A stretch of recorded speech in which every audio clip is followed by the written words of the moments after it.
ओम जय जय जय नमोस्तु नमोस्तु नमोस्तु। नमो वैयंताणं नमो सिद्धाणं नमो आर्याणं नमो वज्रायणं नमो लोये सर्वसावणं।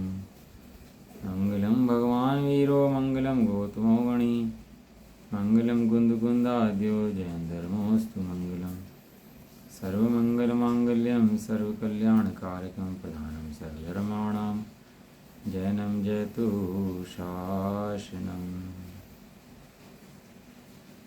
नमः समय साराय सानुभूत्या चकास्ते चित्स्वभावाय भावाय सर्वभावान्तर्षिदे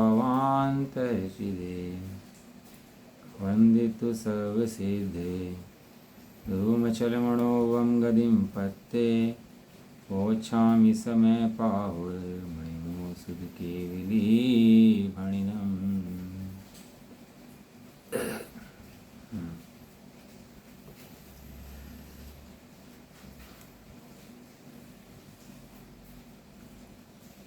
श्री समय सारजी ग्रंथ पुण्य पाप अधिकार और गाथा नंबर की चल रही है हमारी 156 हो गई कल पूरी है ना। 156 चलेगी ना आज? 156 है। हाँ 155 नंबर आता पूरी हो गई। आचार्य स्पष्ट बता रहे हैं कि मोक्ष कारण एकमात्र ज्ञान है, ज्ञान के अलावा अन्य कुछ भी मोक्ष कारण नहीं है। मोक्ष भी ज्ञान रूप है और मोक्ष की साधना भी ज्ञान रूप है। ऐसा नहीं है कारण कार्य तो कुछ और हो कारण कुछ और हो। कार्य तो कुछ और पकड़ो जाए तो कारण कुछ और हो जाए। भिंडी बनाई सब्जी बनाई भिंडी की और बन गया घिया, ऐसा होता है क्या? हैं जिसकी बनाओगे उसी की बनेगी। हैं सोने की खान में सोना निकलता है और लोहे की खान में से लोहा निकलता है। जैसा कारण दोगे वैसा कार्य निकल के आएगा। ऐसे ही यहाँ आचार्य देव कहते हैं कि एकमात्र ज्ञान मोक्ष कारण है और इसके अलावा अन्य कोई मोक्ष कारण नहीं है। देखो वहाँ पर ज्ञान के अंदर स्थिरता हो नहीं हो ये दूसरी बात है, लेकिन निर्णय तो पक्का हो। अभी अगर निर्णय में जिसकी कचास है उसके तो ज्ञान प्रकट हो ही नहीं सकता कभी। जिसके निर्णय में कचास है अभी निर्णय तो बराबर पूरा होगा पहले, उसके बाद ही ज्ञान प्रकट होगा। राजा कहाँ जाता है? जहाँ इज्जत होती है वहाँ जाता है, जहाँ इज्जत नहीं होती वहाँ जाता है। अपन लोग कहाँ जाते हैं? जहाँ इज्जत होती है वहाँ जाते हैं, जहाँ इज्जत नहीं होती वहाँ जाते हैं। अब हमन गए अपने नौकर चाकर लेकर के, और नौकरों की सेवा तो ऐसे करे जैसे मेहमान हो, और तुम्हारी सेवा ऐसा करे नौकरी सेवा कर रहा हो, नौकर को बुझाओ। तुम्हें तो कहते बाहर बैठ जाओ भाई साहब हैं, और जो नौकर चाकर उन्हें अंदर बैठाए मेहमानगिरी करे उनकी। तो क्या मूर्ख है क्या भैया? ये नौकर है मेरे हैं। वहाँ तो पूरा विवेक रखता है और यहाँ पर पुण्य की सेवा करता है और ज्ञान स्वभावी आत्मा है उसे बाहर बैठा देता है। ये लगती है ना मूर्खता की बात। कहले यार क्या मजे की बात कर रहे, हम कहीं जाए नौकर साथ में जाए हमारे हैं तो सेवा किसकी होगी? नौकरों की, हमारी। अब मूर्खता ये चल रही कि अपने आप को तो बाहर बैठा रखा है, तो भाई साहब बाहर जा करो बैठ करके, तो बुलाएंगे तुम्हारे टाइम मिलेगा, और नौकरों के हाथ पैर दबाए जा रहे और नौकरी की सेवा हो रही। बताओ इतना गजब हो रखा है। मूर्ख है भैया बिल्कुल। जब रानी थी ना राजा की, लेकिन महल के पीछे कुबड़ा रहता था उसके। अब राजा पे तो मोहित हुई नहीं और रानी उस कुबड़े पे मोहित होगी। बताओ कमाल की बात है। पीछे रहता था उसके घर के महल के एक कुबड़ा, उसे कुबड़ा पसंद आ गया। बताओ अब राजा मैं पसंद नहीं आ रहा तो कुबड़ा पसंद आ रहा। बताओ अब जीवन कैसा होगा उसका? बताओ जिसे कुबड़ा पसंद आ रहा।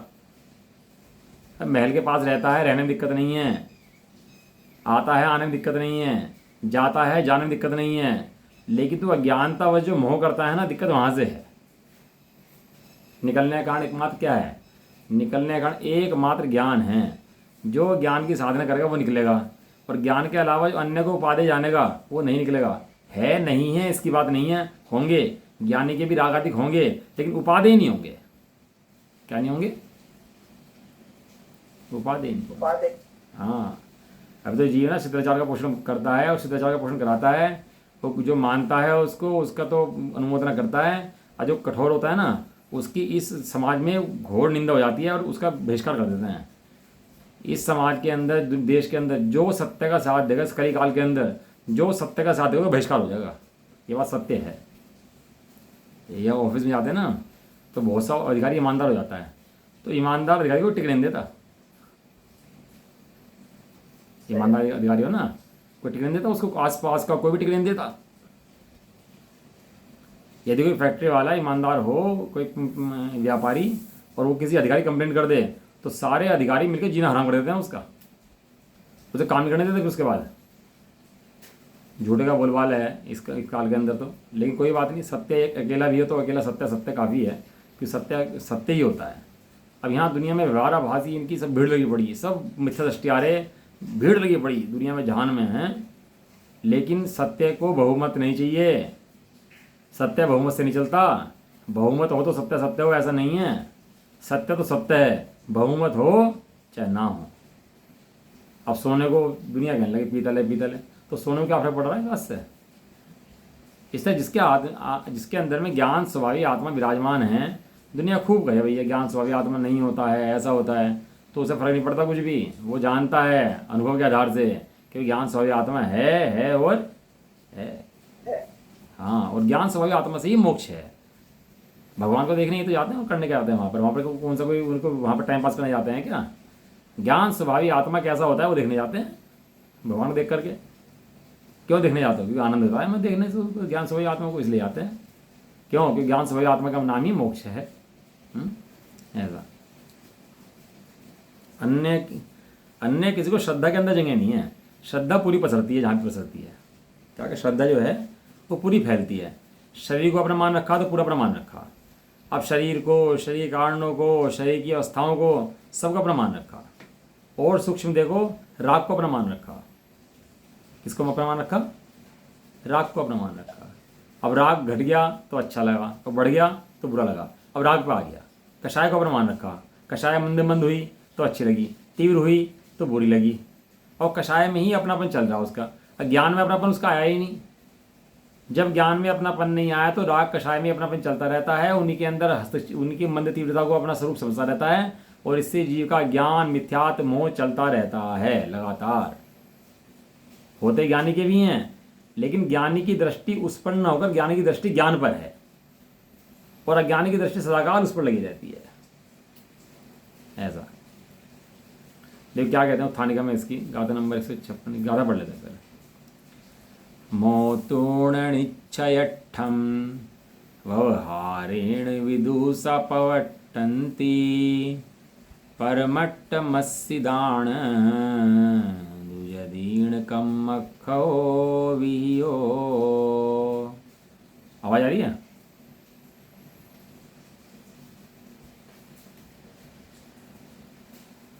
विद्वान जन भूतार्थ तज व्यवहार में वर्तन करे, पर कर्म नाश विधान तो परमार्थ आश्रित संत के। गाथा। निश्चय के विषय को छोड़कर विद्वान व्यवहार के द्वारा प्रवर्तते हैं, परंतु परमार्थ के आत्मस्वरूप के आश्रित यतीश्वरों के ही कर्मों का नाश आगम में कहा गया है। देखो बहुत बड़े गाथा है इसकी, और ये गाथाएं नोट करने लायक गाथाएं हैं वास्तव में। कहीं भी कोई भटकाए तो वास्तव में गाथाएं याद कर लेना कि हाँ इन गाथाओं के अंदर ऐसा लिखा था, आचार्य कुंदन देव का आदेश ये है। अभी तो क्या है ना कि वो एक शास्त्र है हमारा अष्टपाउड़, उसके अंदर बहुत कठोर गाथाएं हैं। जो मुनिराज शीतलाचार्य हैं उनके लिए बहुत कठोर गाथाएं हैं अष्टपाउड़ के अंदर, कि ये जो आत्मा को नहीं साधता ऐसे शब्द लिखे, वो नंगा है, सांड है, भांड है, ऐसे शब्द लिखे। अष्टपाउड़ पढ़ के देखना आप लोग, अपन लोगों को लगे कि ऐसा, लेकिन ऐसे शब्द प्रयोग आचार्य कुंदन देव ने करा कि तो आत्मा को नहीं साधता और पुण्य के द्वारा मोक्ष को मानता है, तो तू कहता नंगा है, तू कुछ नहीं है, तेरा से जीवन बेकार है। इतना ठोकते हैं उनको कि भैया उनको किस तरह से चाहते हैं आचार्य कुंदन देव कि आत्मा को देख ले अपने तो कल्याण हो जाए इसका, और ये आत्मा को देख के सबको देखता है तो अभी उसका कल्याण नहीं होता। अब बताओ अष्टपाउड़ कितने लोग पढ़ते हैं? पढ़वाते हैं अष्टपाउड़ किसी को? हाँ, वो रैण साल जरूर पढ़वा देंगे। रैण साल के अंदर शीतलाचार्य की पोषण होता है ना उसके अंदर, तो वो बहुत बड़ा रैण साल मंदिरों के अंदर, क्योंकि शीतलाचार्य का पोषण है उसके अंदर। जबकि आचार्य कुंदन देव की दृष्टि में बिल्कुल भी भैया कंप्रोमाइज नहीं इस बात के ऊपर। जो परमार्थ को नहीं मानता, जो आत्मा को नहीं जानता, श्रद्धा नहीं करता, ज्ञान नहीं करता, स्वीकार नहीं करता, वो मोक्ष मार्ग से बाहर है। मोक्ष मार्ग से बाहर है यानी निगोद के अंदर है। उसका एक समाज में 18वां जन्म होगा, वो बहुत दुख पाएगा वो। इसके अंदर गाथा में कह रहे हैं निश्चय के विषय को छोड़कर, निश्चय के विषय मतलब जो शुद्धात्मा है उसका विषय छोड़ दिया, विद्वान, यहाँ विद्वान कहने का मतलब कि विद्वान नहीं है जो होशियार हो, या विद्वान कहने का मतलब मूर्ख है।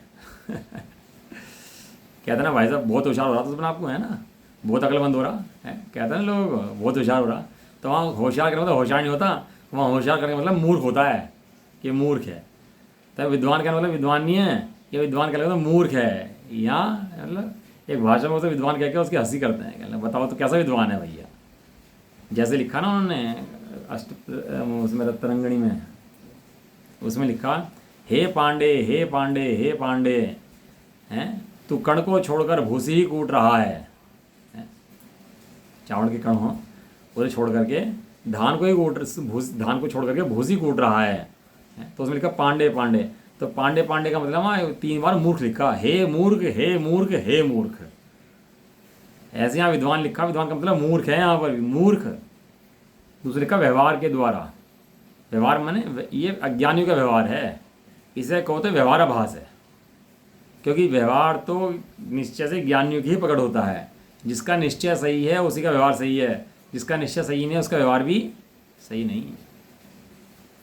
क्योंकि नए जो होते हैं नए, एक निश्चय नय होता है, व्यवहार नय होता है, 2 नए होते हैं ना, और ये नए ज्ञानियों के ही जीवन में होते हैं, अज्ञानी के जीवन में नए नहीं होते।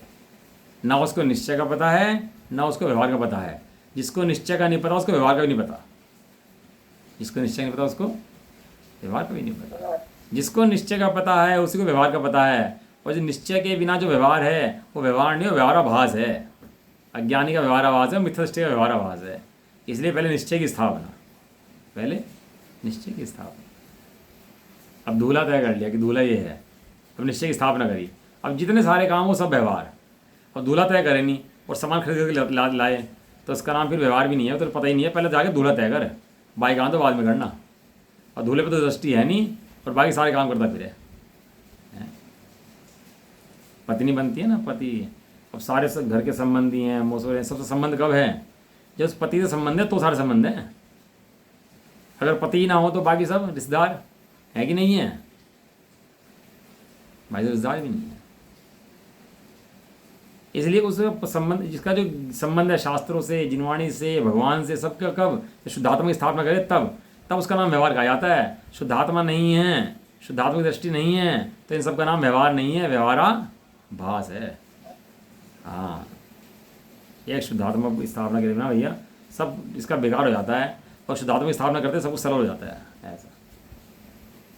परंतु परमार्थ के आत्मस्वरूप के आश्रित यतीश्वर मुनीश्वर के ही कर्मों का नाश आगम में कहा गया है। जो आत्मा का आश्रय पकड़ेगा, वो नरक में हो, स्वर्ग में हो, त्रियंच में हो, कहीं भी हो, वो तो कर्मों का नाश कर देगा। लेकिन जो निश्चय का आश्रय नहीं पकड़ता, केवल व्यवहारिक क्रियाओं को ही धर्म समझता है, वो कभी भी इन कर्मों का नाश करने में समर्थ नहीं है। हाँ, ये नियम दे रहे हैं तो सिद्धांत दे रहे हैं। अब सिद्धांत संविधान है, संविधान की मानेगा तो ठीक है, और नहीं मानेगा तो जेल में जाएगा। सीधी दो ही बातें हैं। कोई संविधान है, मानेगा ठीक है, नहीं मानेगा तो जेल में जाएगा, कर्मों की जेल में जाएगा। यहाँ जेल बनी हुई है, कर्मों की जेल बनी हुई है, जाएगा भैया, और क्या है। ये प्रश्न बहुत हुए। गुरुदेव से पूछा था विद्यानंद महाराज जी ने, जो अभी शांत हो गए थे विद्यानंद महाराज जी, वे और वर्णी जी कमरे में सभा लगी, दिल्ली के अंदर थे, स्वामी जी आए थे जब, तो बता रहे थे पंडित देवेंद्र जी अभी, तो कह रहे कि सब लोगों को बाहर निकाल दिया। कहने लगा लोगों ने सुन लिया अगर तो मामला गड़बड़ हो जाएगा, तो सब लोगों को बाहर निकाला। कमरे में वर्णी जी और विद्यानंद जी रह गए थे। तब उनसे प्रश्न पूछा था कि ये राग आदि जो हैं ये तो होते तो हैं, मोक्ष कारण है कि नहीं है? तो स्वामी ने इन्हीं का था रेफरेंस दिया था। कहने लगे होते हैं लेकिन मोक्ष कारण नहीं है, मोक्ष कारण तो मात्र ज्ञान, ज्ञान और ज्ञान ही है, इसके अलावा अन्य कोई मोक्ष कारण नहीं है। हाँ, ऐसा सीधा गणित है। अभी प्यास बुझानी तो क्या चाहिए? पानी चाहिए। मीठा चाहिए तो क्या यही है? शक्कर चाहिए हैं। अब दूध को मीठा करना हो, शक्कर गिर दो कि नहीं, हम शक्कर तो हम गिरेंगे नहीं, हम तो इसके अंदर भैया ना इसके अंदर कुछ और नमक गिर देंगे। कि नमक से तो मीठा नहीं होगा, चलो ठीक है, तो हम इसके अंदर ना चांदी गिर देंगे। भैया चांदी से नहीं तो हम हीरा गिर देंगे। अबे हीरा तो हम रत्न गिर देंगे। अरे भैया पूरी बात तो सुन ले। वो 1 करोड़ के रत्न में हम 1 करोड़ का रत्न गिर रहे, तुम ऐसी बात कर रहे मीठा नहीं होने का हैं? तुम्हारी बहुत बुद्धि है, तुम बहुत अकलमंद हो। मतलब 1 करोड़ का हीरा गिर दिया इसके अंदर और तुम कह रहे ये मीठा नहीं होने का। अब बताओ 1 करोड़ का हीरा गिरने से वो दूध मीठा होगा कि नहीं होगा? नहीं होगा।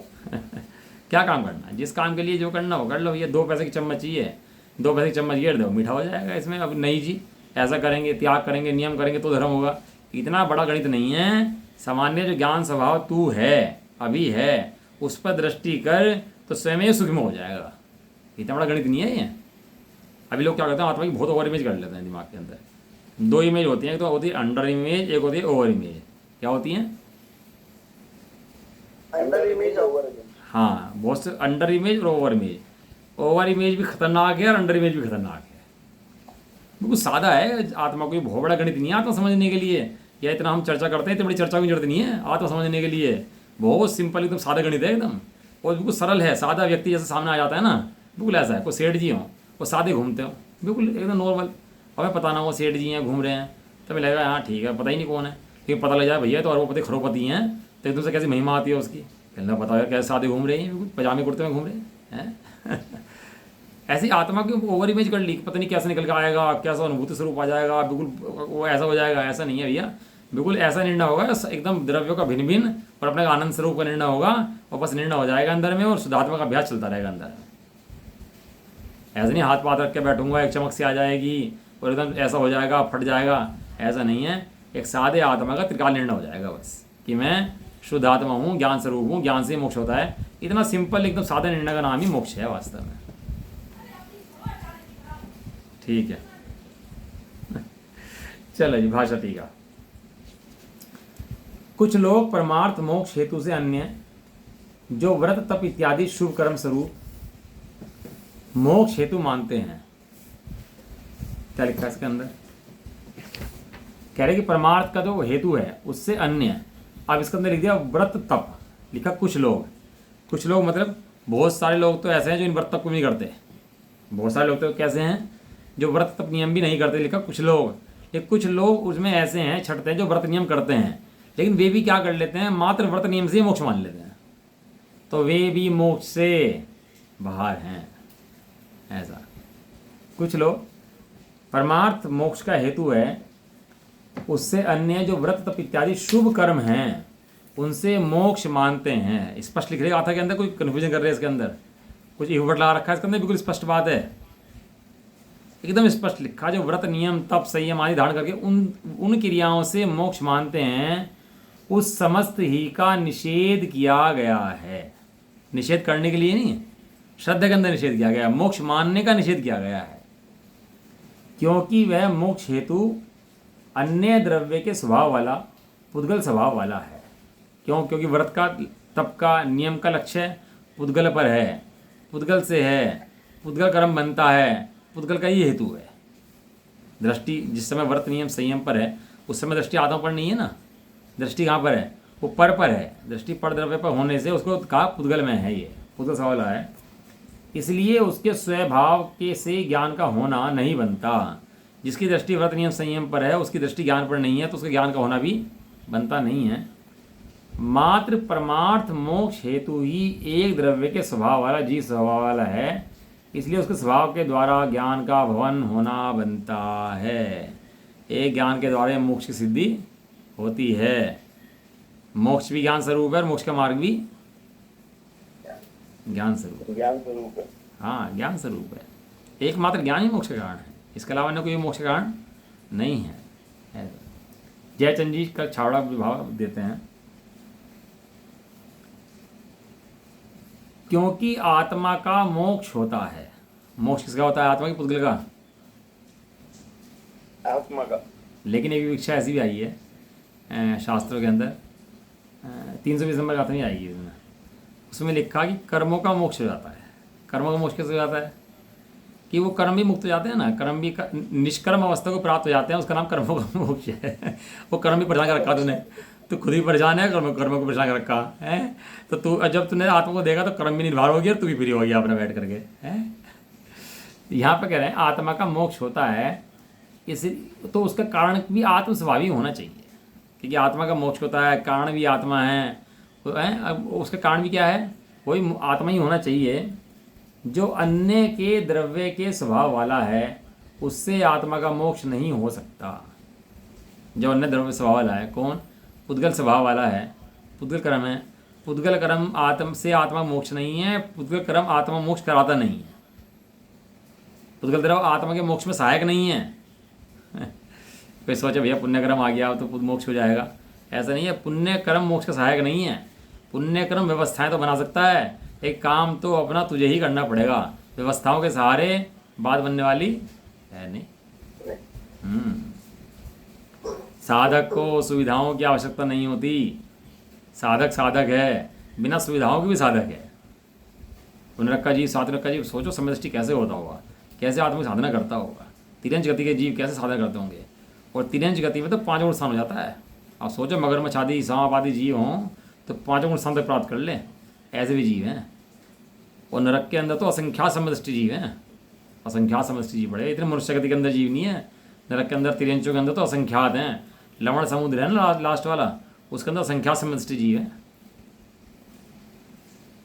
कैसे होता होगा समय दर्शन को। और पंचम स्थान वर्ती, अब बाहर में व्रत नहीं है, नियम नहीं दिख रहा, तप नहीं दिख रहा, तो अब उस 5 गुण स्थान वर्ती जीव है। बताओ, दृष्टि भैया थोड़ी सुधारनी पड़ेगी, सब पता सही पता लग जाएगा। जो अन्य द्रव्य स्वभाव वाला है उससे आत्मा मोक्ष कैसे हो सकता है। शुभ कर्म पुद्गल स्वभाव वाला है, इसलिए उसके भवन से परमार्थ आत्मा का भवन नहीं बन सकता, इसलिए वे आत्मा के मोक्ष कारण नहीं होते हैं। ये शास्त्र जो है ना, मैंने अनंत बार पढ़ ली है, फिर पढ़ लिया इनको, शास्त्रों को पढ़ चुके इन बातों को, लेकिन मोक्ष तो आज तक नहीं हुआ। फिर भी क्यों नहीं हुआ? क्योंकि हमने सोचा शास्त्र पढ़ने से मोक्ष होता है, भगवान मोक्ष तो देने वाले हैं, इसलिए इनसे मोक्ष नहीं होता। मोक्ष कहाँ से होता है? केवल आत्मा के स्वभाव से मोक्ष होता है, आत्मा निर्मणता से मोक्ष होता है। ज्ञान स्वभावी है, इसलिए उसके भवन से आत्मा का भवन बनता है, अतः वह आत्मा के मोक्ष का कारण होता है। इस प्रकार ज्ञान ही वास्तविक मोक्ष हेतु है। कौन सा क्या है हेतु मोक्ष का? सम्यक दर्शन ज्ञान चारित्राणी मोक्ष मार्ग है। और सम्यक दर्शन सम्यक ज्ञान सम्यक चारित्र किस रूप हैं? ये सम ज्ञान रूप है। इसलिए एकमात्र ज्ञान पकड़ो, उससे ही मोक्ष हो जाएगा, बाकी अन्य कोई मोक्ष कारण है नहीं, और मोक्ष कारण हो सकता भी नहीं है। अब आचार्य देव ने 3 कलश लिखे हैं इसके अंदर, लगातार देखो 3 कलश दे रहे हैं इसके अंदर, इस गाथा के अंदर, क्योंकि ज्ञान ही मोक्ष कारण है, ऐसा जीव नहीं मानता। वही अनादिकाल की मिथ्या मान्यताएं पड़ी हुई हैं कि ज्ञान के अलावा अन्य कारणों से मोक्ष मानता है, जबकि एकमात्र ज्ञान ही मोक्ष का कारण है। और वहाँ ज्ञान कहने का मतलब 6 ज्ञान नहीं होता। ज्ञान कहने का मतलब 6 ज्ञान नहीं है। ज्ञान कहने का मतलब सामान्य ज्ञान है, शुद्ध ज्ञान है, एक अखंड ज्ञान है। कलश देखो पहले क्या कह रहे, व्रतम ज्ञान स्वभावेन ज्ञानस्य भवनं सदा एक द्रव्य स्वभावत्वान् मोक्ष हेतुस्तदेव ततः। ज्ञान एक द्रव्य स्वभावी होने से ज्ञान के स्वभाव से सदा ज्ञान का भवन बनता है, इसलिए ज्ञान ही मोक्ष का कारण है। क्या कह रहे हैं? ज्ञान से ज्ञान बनता है, और मोक्ष के अंदर ज्ञान ही है, मोक्ष के अंदर ज्ञान के अलावा कुछ नहीं है, शुद्ध ज्ञान है, और सब जीवों का शुद्ध ज्ञान है। तो शुद्ध ज्ञान से मोक्ष बनता है, वो एक द्रव्य स्वभावी है, और उसके ही मोक्ष का वो कारण बनता है। ज्ञान से ज्ञान का भवन होता है, ज्ञान से ज्ञान बनता है। दूसरा, व्रतम कर्म स्वभावेन ज्ञानस्य भवनं नहि द्रव्यांतर स्वभावत्वान् मोक्ष हेतुर्निकर्म ततः। कर्म अन्य द्रव्य स्वभावी होने से कर्म के स्वभाव से ज्ञान का भवन नहीं बनता, इसलिए कर्म मोक्ष का कारण नहीं है। कर्म मोक्ष का कारण नहीं है, एकमात्र ज्ञान ही मोक्ष का कारण है। क्योंकि कर्म जो है पुद्गल स्वभावी है, और पर से अपनी प्रसिद्धि नहीं होती। पड़ोसी करोड़पति हो, अपन तो वही रहेंगे जो हैं।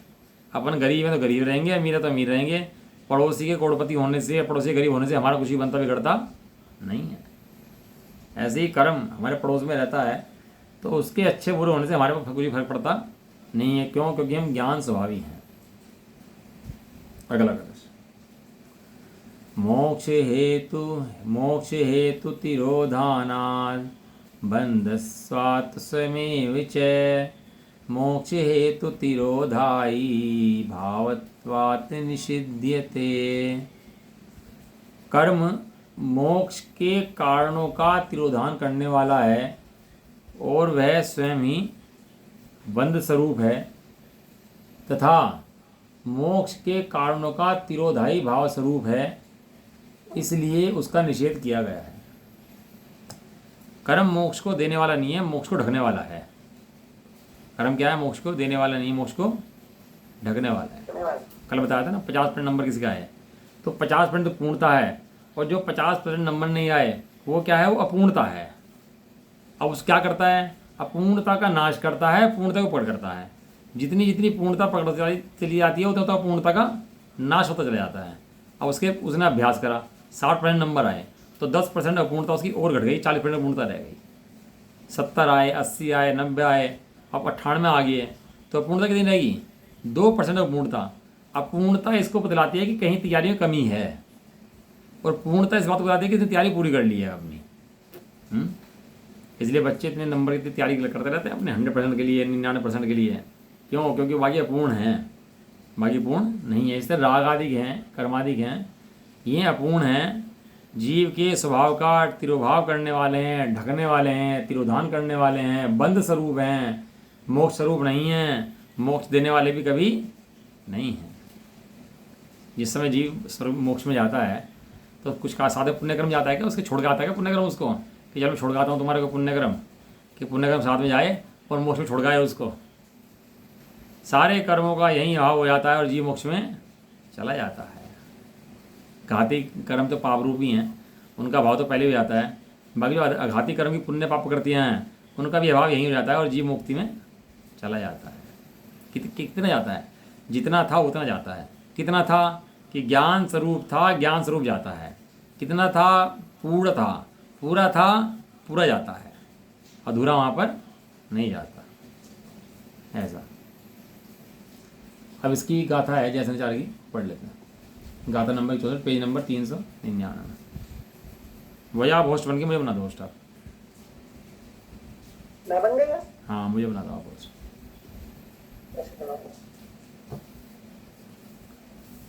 चल उत्थानी का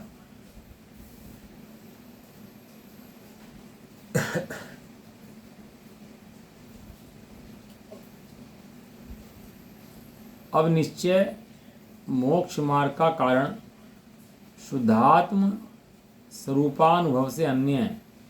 जो शुभ अशुभ मन वचन काय व्यापार रूप कर्म हैं वह मोक्ष मार्ग नहीं है। चलो छोड़ो, हो गया, रहने दो, रहने दो। अब तो यही पढ़ना है, बस हो जाएगा, थोड़ा सा ही पड़ेगा। वह मोक्ष मार्ग नहीं है, ऐसा प्रतिपादन करते हैं। क्या कह रहे हैं? कि निश्चय मोक्ष मार्ग का कारण कौन है? शुद्धात्म स्वरूप है, और उससे अन्य जो मन वचन काय की प्रवृत्ति है, उससे अन्य क्या है? मन वचन काय की प्रवृत्ति, वह मोक्ष का मार्ग नहीं है। हमारी दृष्टि मन वचन काय की प्रवृत्ति पर रहती है। मन वचन काय की प्रवृत्ति को बदलने का नाम मोक्ष समझ लेते हैं, लेकिन मन वचन काय की प्रवृत्ति बदलने का नाम मोक्ष नहीं है। मात्र शुद्धात्म में दृष्टि देने का नाम ही मोक्ष है। तो थनी को कहा, इसकी टीका था, टीका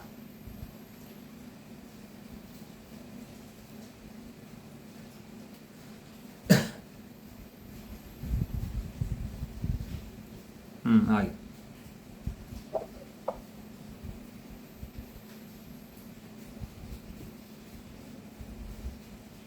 सारे क्लास हो गए ना हमारे। तात्पर्य टीका देखो, पेज नंबर 399। निश्चयार्थ को छोड़कर व्यवहार विषय में विद्वान ज्ञानी परिवर्तन नहीं करते। अब क्या कहा यहाँ पर? विद्वान ज्ञानी परिवर्तन नहीं करते, वहाँ कहते विद्वान व्यवहार परिवर्तन करते हैं। यहाँ आचार्य जैसन ने कह दिया जो विद्वान हैं, ज्ञानी हैं, वे निश्चय के विषय को छोड़ करके व्यवहार में परिवर्तन नहीं करते। चींटी भी होती है ना, चढ़ती है, गिर जाती है, तो गिरती है तो फिर क्या करती है? फिर चढ़ती है। क्यों? लक्ष्य चढ़ने का है, इसलिए चढ़ जाती है बार बार। गिरती है तो गिर जाती है, गिरने में दिक्कत नहीं है, लेकिन गिरे रहने में दिक्कत है। क्या? गिरने में दिक्कत नहीं है, गिरे रहने में, वहीं सुख मानने में दिक्कत है। 2 चूहे छोड़ दिए 2 डब्बों के अंदर अनाज के। एक चूहा आलसी था, एक चूहा मेहनती था, अनाज के डब्बे में गिर दिया। अभी जो मेहनती चूहा था वो क्या करता कि अनाज खाता और डेली कूद के बाहर आता, घूमता फिरता फिर चला जाता, फिर अनाज खाता, फिर बाहर निकलता, फिर घूमता फिरता फिर अंदर चला जाता। धीरे धीरे धीरे धीरे अनाज दोनों खाना शुरू कर दिया। आलसी चूहा वहीं पड़ा रहता, खाता रहता, वहीं पड़ा रहता, खाता रहता। अब धीरे धीरे क्या हुआ, दोनों का अनाज खत्म हो गया है। अब जो मेहनती चूहा था वो तो कूद के बाहर आ गया, लेकिन जो आलसी चूहा था वो अब कूद के बाहर आ ही नहीं पाया, वो वहीं बैठा रहा उसके अनाज के डब्बे के अंदर ही, और निकल नहीं पाया, वहीं मर गया, प्राण गंवा गया। उसका लक्ष्य निकलने का था बाहर, तो भले ही वहाँ बैठा है, खा रहा है, लेकिन कूद कूद के बाहर आ रहा है। ऐसे ही ज्ञानी क्या करता है, व्यवहारिक क्रियाओं में है, ये कूद कूद करके शुद्ध स्वभाव में जाता है बारंबार।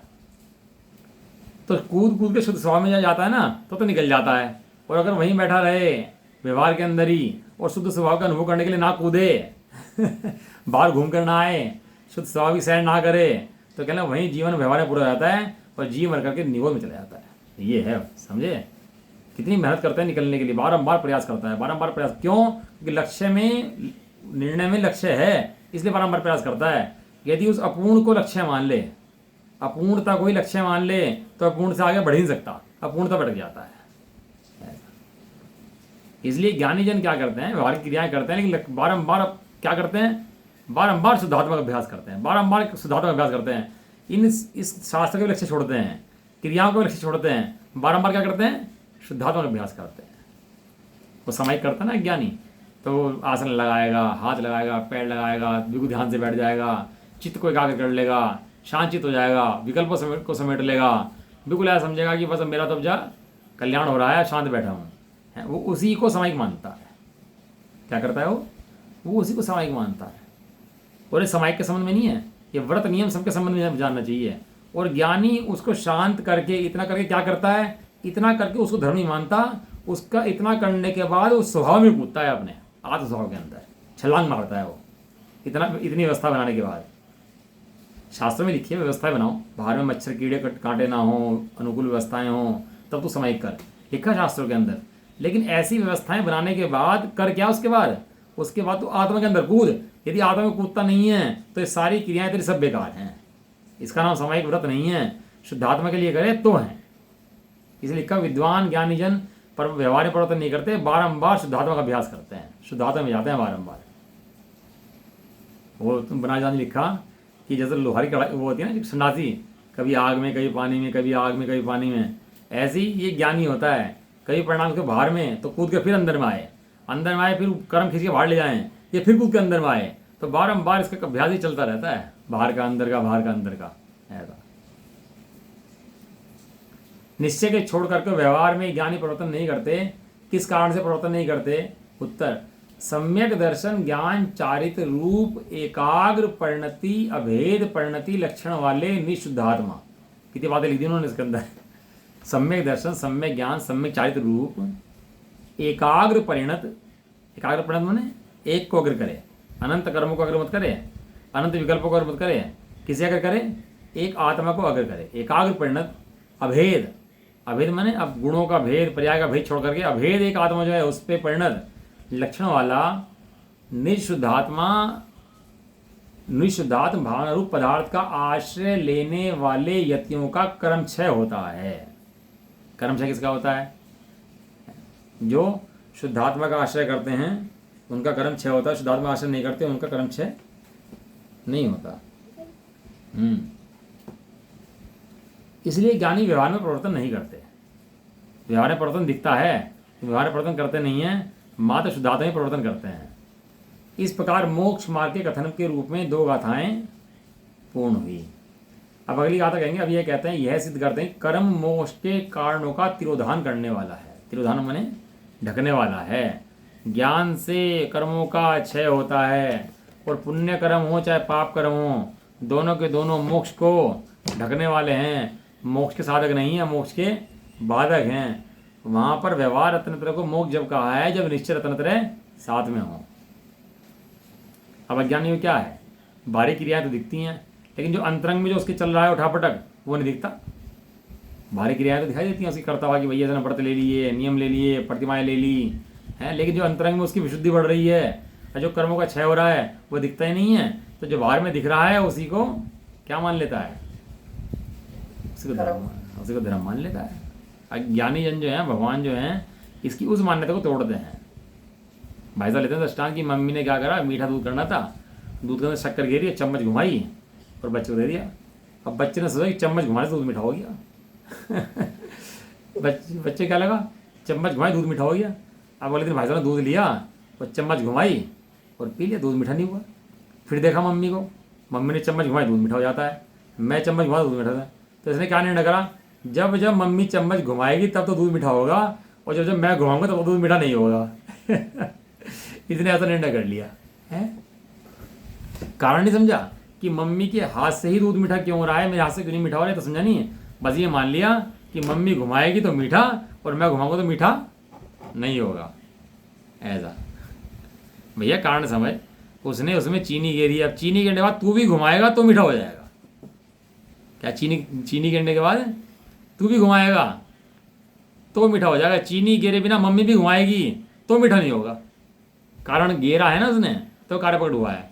ऐसे शुद्धात्मा ज्ञान स्वरूप है, इससे मोक्ष होता है। ऐसे कारण को नहीं जानता, मात्र बाहरी क्रियाओं को देखकर ही उससे समझता है इनसे मोक्ष हो जाएगा। उन क्रियाओं को ढोता है, उन्हीं को समझता है, उन्हीं को समझाता है और दुनिया को पागल कर रखा है इस चक्कर में।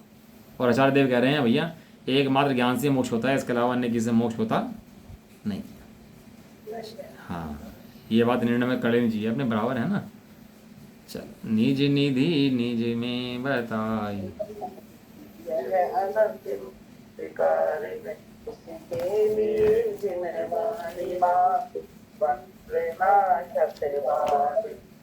नोड़ मुख।